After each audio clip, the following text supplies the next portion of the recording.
आज का अंश भजन संहिता 7 अध्याय वचन 1 से 10 है। हम एक साथ पढ़ेंगे। हे मेरे परमेश्वर यहोवा, मेरा भरोसा तुझ पर है। सब पीछा करने वालों से मुझे बचा और छुटकारा दे। ऐसा न हो कि वे मुझको सिंह के समान फाड़कर टुकड़े टुकड़े कर डालें और कोई मेरा छुड़ाने वाला न हो।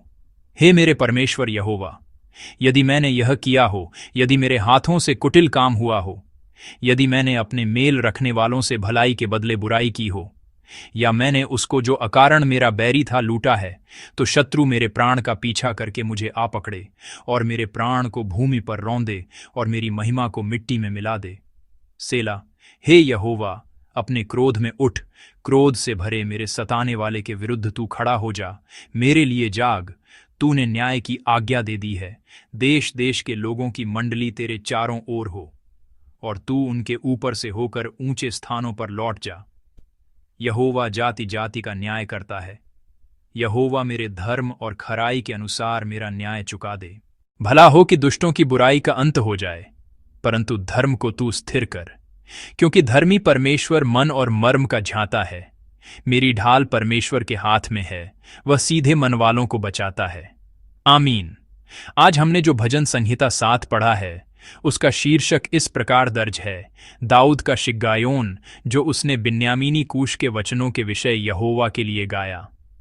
यह शिग्गायोन शब्द पूरी बाइबल में केवल यहीं इस्तेमाल हुआ है, और बिन्यामीनी कूश नामक ये व्यक्ति कौन था, इसका भी कोई वर्णन शमूएल की पहली और दूसरी पुस्तक सहित, जो दाऊद के जीवन पर केंद्रित है, पूरी बाइबल में कहीं नहीं मिलता है।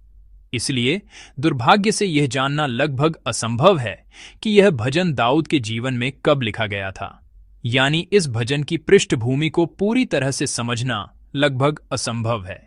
इस तरह हम भजन संहिता 7 में दर्ज स्थिति को स्पष्ट रूप से नहीं जान सकते, लेकिन जब हम इस भजन को धीरे धीरे पढ़ते हैं तो हम दाऊद के मन को स्पष्ट रूप से समझ सकते हैं। कूश नामक व्यक्ति ने क्या कहा था, यह ठीक ठीक दर्ज नहीं है, लेकिन दाऊद उसके वचन सुनकर अन्याय और घुटन का गहरा अनुभव कर रहा है, मानो उसके मन पर कोई भारी बोझ आ पड़ा हो। उन वचनों के कारण उसका गुस्सा इतना बढ़ गया है कि वह ठीक से खाना भी नहीं खा पा रहा है और चैन की नींद भी नहीं सो पा रहा है। और दाऊद अपने इस अन्याय और घुटन को लेकर परमेश्वर से गुहार लगा रहा है।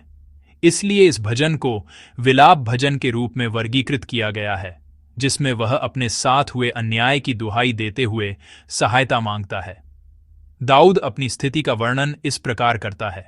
आइए हम सब मिलकर 2 पद पढ़ें। ऐसा न हो कि वे मुझको सिंह के समान फाड़कर टुकड़े टुकड़े कर डालें और कोई मेरा छुड़ाने वाला न हो। दाऊद का शत्रु कूश एक भूखे शेर की तरह उस पर घात लगाए हुए है। जैसे शेर एक ही छलांग में अपने शिकार का दम घोंट देता है, वैसे ही शत्रु दाऊद को फाड़ डालने की ताक में है। वह दाऊद की जान लेने के लिए मौके की तलाश में है और अपने वचनों से उस पर हमला कर रहा है। ऐसे शत्रु के हमले के सामने दाऊद अपनी रक्षा नहीं कर सकता। यदि वह चुपचाप खड़ा रहे तो वह उस शत्रु के हमले का असहाय शिकार बन जाएगा। लेकिन इस जानलेवा संकट से भी बढ़कर एक और बात है जो दाऊद को और भी अधिक परेशान और निराश कर रही है। वह यह है कि उसे यह समझ नहीं आ रहा है कि शत्रु उस पर हमला क्यों कर रहा है। यदि दाऊद ने परमेश्वर और लोगों के प्रति व्यवस्था का उल्लंघन करने जैसा कोई स्पष्ट अपराध या पाप किया होता, तो यह उचित होता कि उसे उसके अनुरूप सजा मिलती, जैसा कि परमेश्वर ने दाऊद सहित इज़राइल से वादा किया था। यदि ऐसा होता तो दाऊद बतशेबा को लेने या जनगणना करने के समय की तरह विनम्रता से अपने पाप की सजा स्वीकार करता और परमेश्वर से पश्चाताप करते हुए क्षमा मांगता। लेकिन दाऊद चाहे कितना भी सोच विचार कर ले, उसने परमेश्वर की दृष्टि में कोई गलती नहीं की है। जैसा कि 3 और 4 पद में दर्ज उसकी दलील से स्पष्ट है, दाऊद के हाथों में कोई पाप नहीं है, न ही उसने शांति से रहने वालों से बुराई का बदला लिया है, न ही अपने शत्रु से अकारण कुछ छीना है। उसने न तो हिंसा की, न किसी मित्र के साथ बुराई की, और न ही किसी से दुश्मनी होने के कारण उसका सामान लूटा। दाऊद स्वीकार करता है कि यदि उसने वास्तव में ऐसा किया होता तो यह उचित होता कि शत्रु उसकी आत्मा, जीवन और सम्मान को छीन ले और रौंद डाले और उसके पास कहने के लिए कुछ नहीं होता। लेकिन सच्चाई यह है कि उसने वास्तव में ऐसे बुरे काम नहीं किए हैं, बल्कि शत्रु ही दाऊद के साथ ऐसा कर रहा है। इसलिए दाऊद इस स्थिति को किसी भी तरह से उचित नहीं मान पा रहा है। कुछ तो गलत है, ये विचार दाऊद पर हावी हो रहा है और वह इस भावना को खुलकर व्यक्त कर रहा है। अपने साथ हुए अन्याय की निर्भीकता से गुहार लगाते हुए दाऊद का यह रवैया आपको कैसा लगता है?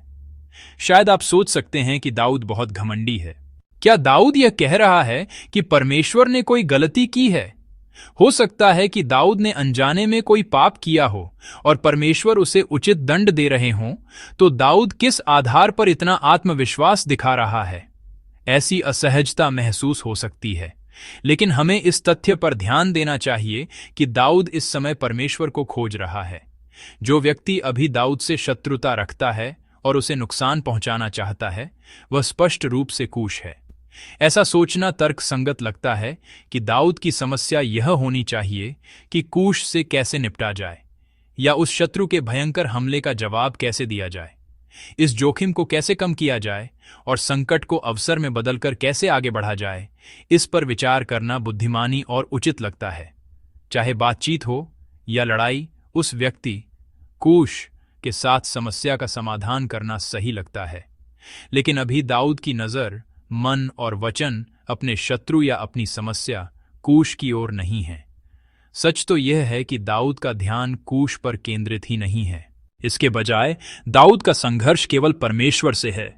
वह परमेश्वर से सवाल कर रहा है, वह परमेश्वर से गुहार लगा रहा है। अर्थात दाऊद यह पूछ रहा है कि परमेश्वर क्यों कूश का उपयोग करके उसे यह कठिनाई दे रहे हैं।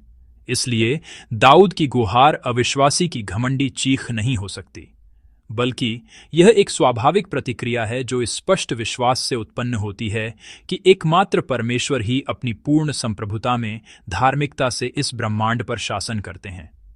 वह दृढ़ता से विश्वास करता है कि यह अन्यायपूर्ण पीड़ा उस पर इसलिए आई है क्योंकि परमेश्वर ने इसकी अनुमति दी है।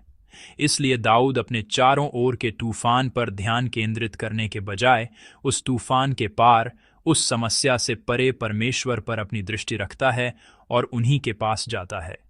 इसीलिए पहले पद की स्वीकारोक्ति की तरह वह कह रहा है कि वह अभी यहोवा की शरण ले रहा है, जिसने उसे शत्रु के हाथों में सौंपा है ताकि वह निर्दोष और अन्यायपूर्ण पीड़ा सहे, और जो उसे उन शत्रुओं के हाथों से बचाएगा वह केवल एक ही परमेश्वर है।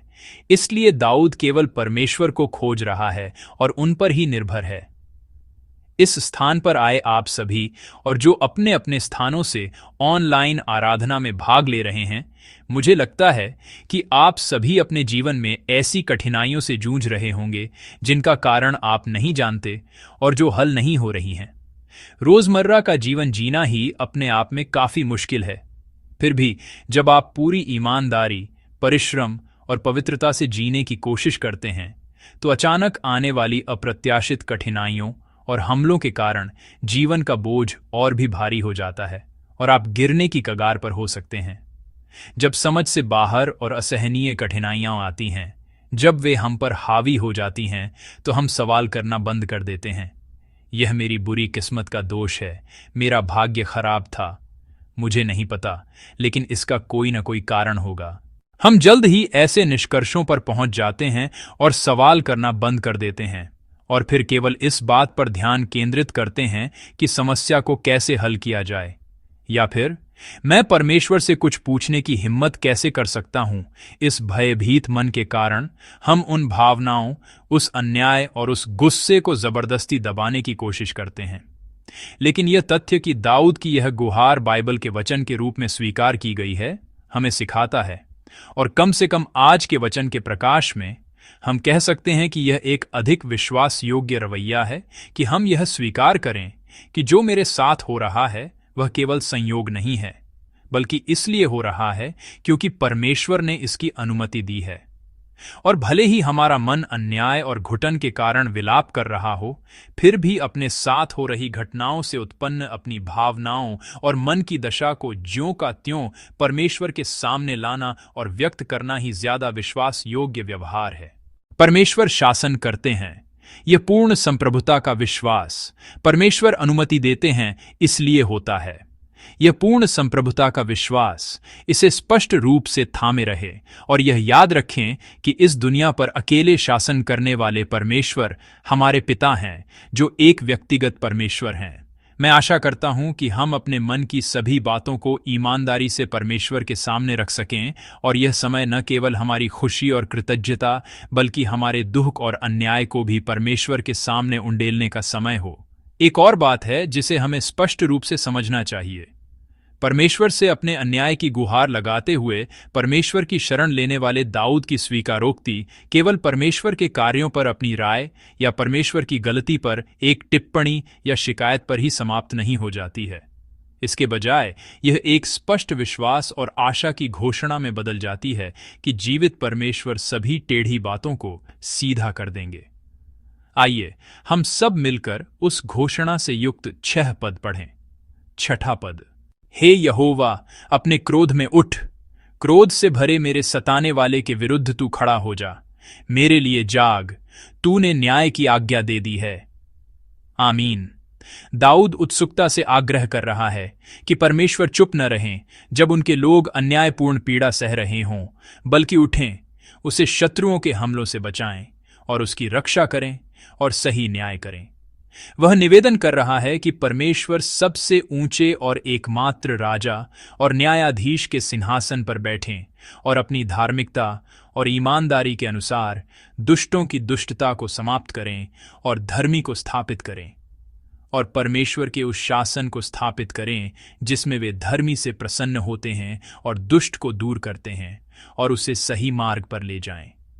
यह विश्वास करते हुए कि विश्वास योग्य परमेश्वर जिन्होंने ऐसा कहा था और ऐसा करते आए हैं, इस बार भी विश्वास योग्यता से कार्य करेंगे, दाऊद आशा में धैर्यपूर्वक प्रतीक्षा कर रहा है। इस प्रकार दाऊद ने दृढ़ता से विश्वास किया कि परमेश्वर उसकी धार्मिकता को जानते हैं और सही न्याय करेंगे, शत्रु को हराएंगे और उसे ऊंचा उठाएंगे। इसी विश्वास के साथ उसने 10वें पद में यह कहते हुए परमेश्वर की स्तुति की। आइए हम सब मिलकर 10 पद पढ़ें। मेरी ढाल परमेश्वर के हाथ में है, वह सीधे मन वालों को बचाता है। आमीन। अभी तक शत्रु का हमला समाप्त नहीं हुआ है।